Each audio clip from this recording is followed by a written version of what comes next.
Muy buenas a todos, chavales, bienvenidos a un nuevo vídeo de la Era del Hierro. Y en esta ocasión, en este vídeo, el cual evidentemente es uno de los objetivos del canal, voy a tratar de historia, y de historia concretamente, de historia de España.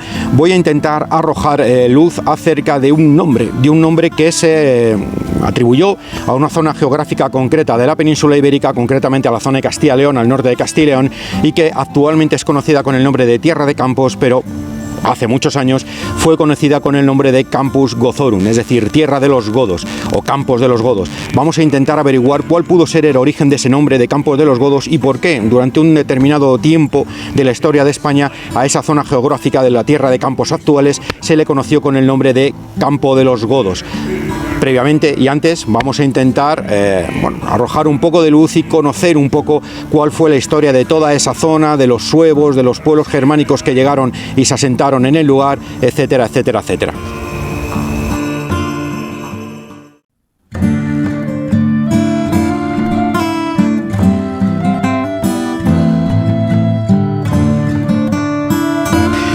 La Tierra de Campos es una gran extensión de terreno llano situado al norte de la península ibérica dentro de la comunidad de Castilla y León, compuesta mayormente por las provincias de Palencia, Valladolid, Zamora y León. Genéricamente son tierras llanas sin apenas accidentes geográficos importantes, compuestas por grandes campos de trigo y extensos pinares de pino mediterráneo. Antaño, todas estas tierras fueron conocidas como los Campos Góticos, o Campi Gotorum, y anteriormente con el nombre de Campus Galatiae, o Campos de Galacia. Parece evidente deducir que el término de Campos de Galatiae se debe a la provincia romana de Galacia, la cual, en diferentes periodos del tiempo, se extendió administrativamente a toda esa zona, llegando incluso a la Castilla primitiva, aún no existente, conocida como Clunia. En el siglo V, la península se ve desbordada por la llegada de grupos invasores bárbaros llegados desde Centro Europa, suevos, vándalos, alanos y más tarde visigodos. Concretamente los suevos, a priori el grupo menos numeroso, se asentaría en la provincia romana de Galacia tras el reparto del 411. Con el paso de los años, vándalos y alanos serían derrotados por los visigodos federados de Roma al mando del rey Balia, dejando a los suevos como único grupo invasor militar en toda la Hispania romana. Fue precisamente ese el momento elegido por los monarcas suevos descendientes de Hermerico para iniciar una política de casamientos, saqueos y expansión de su reino por España. Los reyes Riquila y Requiario alcanzaron su máximo dominio en la península ibérica. Es más, no sería para nada exagerado añadir que la península pudo haber sido sueva y no goda si el devenir histórico hubiera continuado por el mismo camino iniciado por estos dos monarcas. Al respecto, el historiador Pablo Díaz en su libro El Reino Suevo nos cuenta.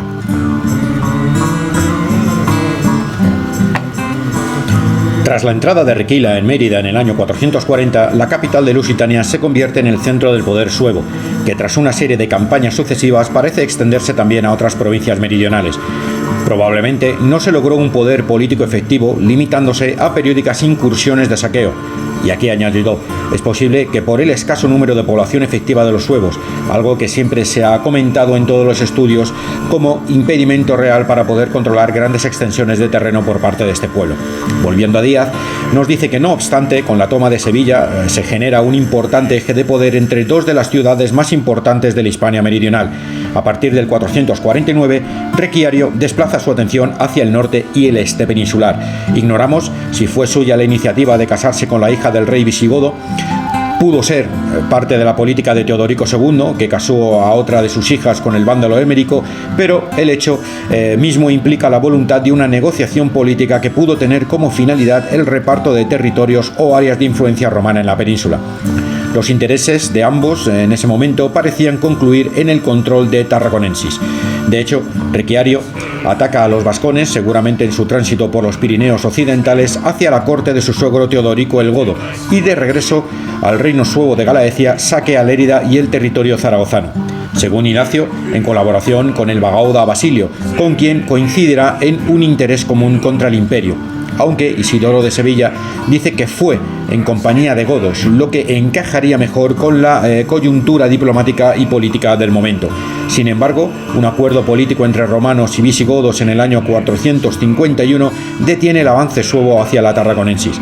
Desde ese momento, los suevos parecen centrarse únicamente en Galaecia, siendo posiblemente en esa década, entre el 450 y el 460, cuando se establecen finalmente la capital del reino en Braga, aun cuando esto último no solo sea difícil de resolver, sino a la par difícil de demostrar. En el 456, Teodorico II, como federado de Roma, entra en la península ibérica con un ejército godo apoyado por guerreros burgundios y, tras establecer combate contra los suevos, detiene el avance de estos, marcando un final a su reino y sueño de control de toda la península ibérica. La gloria de Requiario y la dinastía iniciada años atrás por su abuelo Hermerico se ven truncadas. Con ello, se pone fin al intento suevo de crear en España por primera vez una monarquía germánica que dejara atrás el concepto tribal para consolidarse como una monarquía territorial. Vamos a hacer aquí un pequeño inciso, ¿no? Y es que, como Díaz apunta, en el momento de máxima expansión de los suevos, cuando son, digamos, la potencia militar hegemónica en la península ibérica, entre otras cosas porque aún no han llegado los godos, los romanos ya están debilitados, eso es una potencia militar durmiente, habiendo sido previamente eliminados tanto vándalos como éalanos, cometen un terrible error, y es expandirse hacia el occidente, hacia el oriente, hacia el Mediterráneo, de tal forma que comienzan a atacar la Tarragonensis, a pesar de los pactos que habían realizado con los visigodos y con las uniones por matrimonio con el rey de los godos. Esto despierta al dragón durmiente, que es el Imperio Romano, el cual pacta con los godos expulsar o detener el avance de los suevos. Eso, y seguramente la falta de números efectivos al ser el pueblo germánico menos numerosos de todos los que entró en la península ibérica, fue un factor determinante en la estrategia de los suevos para evitar que la península ibérica, en lugar de haber sido goda, hubiera sido en su totalidad sueva. A partir de ese momento, Teodorico II pondría al mando de Galaecia a Aiulfo. Nuevamente, Pablo Díaz nos dice: acerca de este personaje, los datos que disponemos son dudosos y no aclaran demasiado. Por un lado, Idacio nos dice que abandonó a los godos y por otro, Jordanes le denomina traidor. Lo que parece evidente es que con el paso de los años, Aiulfo se dejó seducir por el poder y bien aliándose con los suevos intentó reconocerse como rey de Galaecia, o bien narcotizado de poder decidió proclamarse rey o soberano de Galaecia con demasiada autonomía para que los godos no se alertaran. Sea como fuere, es Jordanes también quien nos aclara su final. Teodorico II manda nuevamente tropas a Galaecia para poner fin al sueño de Aiulfo. Una vez más, llega la inestabilidad al reino de Galaecia, pues tras la muerte de Aiulfo, los suevos del norte designan como caudillo a Maldras, quien ha de imponerse a una facción de suevos que reconoce como rey a Frantano. Este último no dura mucho en el poder y es sustituido por Remismundo, de quien se dice que buscó ayuda entre los godos de la corte de Tolosa para aspirar al reino. Tras la batalla del río Órbigo y el saqueo de las tierras suevas a manos de los soldados de Teodorico II, los suevos comenzaron una serie de conflictos civiles dentro de su propio reino. Es posible que, alimentados por intereses geopolíticos desde fuera, bien fuera por intereses godos o por intereses romanos, o también es posible que por simple lógica natural ante una ausencia de poder. Lo cierto es que desde ese momento parece ser que la tierra de Campos fue ocupada por grandes grupos de tropas godas a modo de destacamentos militares para impedir una nueva expansión de los suevos hacia la Tarragonensis. Es entonces donde por primera vez se llama a la tierra de Campos Campigotorum, campo de los godos, y no Galaecia. Otra teoría cuenta que le viene el nombre por ser la primera zona donde se asentaron los visigodos en su totalidad tras perder el reino de Tolosa a mano de los francos. Es posible que en el fondo las dos teorías sean ciertas. Por un lado, se asentaron tropas godas para evitar una nueva expansión o tentación de expansión de los suevos hacia el este romano, al tiempo que fue donde llegaron los godos exiliados tras la derrota de Bouillé, precisamente por ser una zona donde ya habían estado asentados en el pasado. Bueno, chicos, pues hasta aquí el vídeo de hoy, en el cual he intentado arrojar luz acerca de ese misterio del origen del nombre de Campigotorum, en la actual tierra de Campos, vuelvo a decir, y que, bueno, no deja de ser una cosa curiosa, ¿no?